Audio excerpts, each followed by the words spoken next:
My younger brother called me out of nowhere, crying and begging for help because his new tech startup was about to go bankrupt and he was facing a massive lawsuit. Without a second thought, I liquidated my entire retirement fund, handed him $50,000 in cash, and even spent my weekends writing the core software code to save his company from total ruin. He hugged me tightly, swore up and down that I was his savior, and promised to make me an equal partner once the funding came through. But 6 months later, I walked past his office building and saw a massive neon sign bearing his name, alongside a press release celebrating his company's multi-million-dollar acquisition. I walked right through the glass doors, expecting a warm welcome, but instead, his new corporate security guards intercepted me in the lobby, and my brother stepped out of a private elevator, looked right through me like a complete stranger, and told me that I was nothing more than an unpaid freelancer who had already been legally locked out of the equity agreement. A surge of ice-cold rage hit me as I realized he hadn't just used my money. He had orchestrated a calculated corporate coup to steal my life's work. I am Lucas. I am 32 years old, and for the last 10 years, I built my reputation as a senior software architect while quietly supporting my family through every financial crisis they ever faced. I trusted my own flesh and blood, completely blind to the fact that ambition can turn a brother into a ruthless thief. Before I reveal how I bypassed his security firewalls using a secret master key I left hidden in the original source code and forced him to sign over half the company, welcome to Talescape. If you want to master your English listening skills through high-stakes real-world drama, please subscribe to the channel right now. Let us find out what happened next. My brother, Liam, had always been envious of my success in the tech industry. When he pitched his startup idea, I thought we were building something together. Instead, while I was pulling all-nighters writing the back-end architecture in my small apartment, he was quietly talking to corporate venture capitalists, removing my name from the patent filings, and rewriting the founder agreements behind my back. He used my savings to pay off his personal debts, while telling investors that he was the sole mastermind behind the entire technology.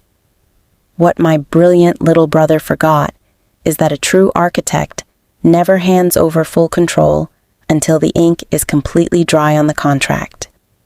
When I wrote the core framework of his software, I embedded a licensed digital signature verification loop that required my personal security key to authorize any major server updates or ownership transfers.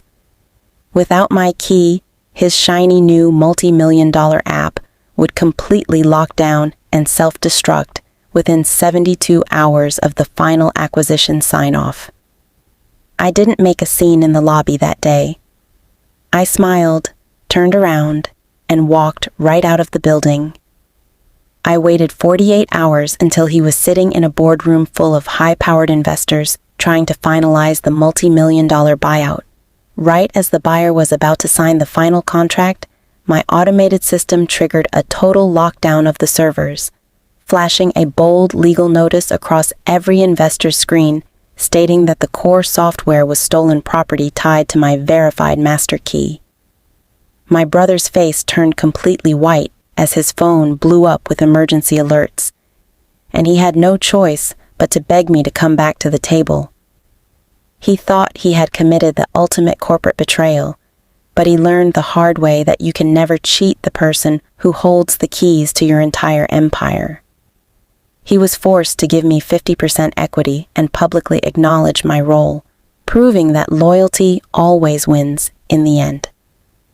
Before we conclude today, let us look at 3 premium English expressions from Lucas's story to upgrade your daily vocabulary. The first expression is liquidated my entire retirement fund. This means to convert all of your long-term savings or investments into immediate cash, usually to help someone out or in an emergency. For example, to pay off his unexpected medical bills, he had to liquidate his entire retirement fund. The second expression is corporate coup. This means a sudden, secret, and decisive takeover of control within a business or company, often by someone trusted within the organization. For example, the vice president executed a silent corporate coup to oust the founder and take over the CEO position. The third expression is locked out of the equity agreement.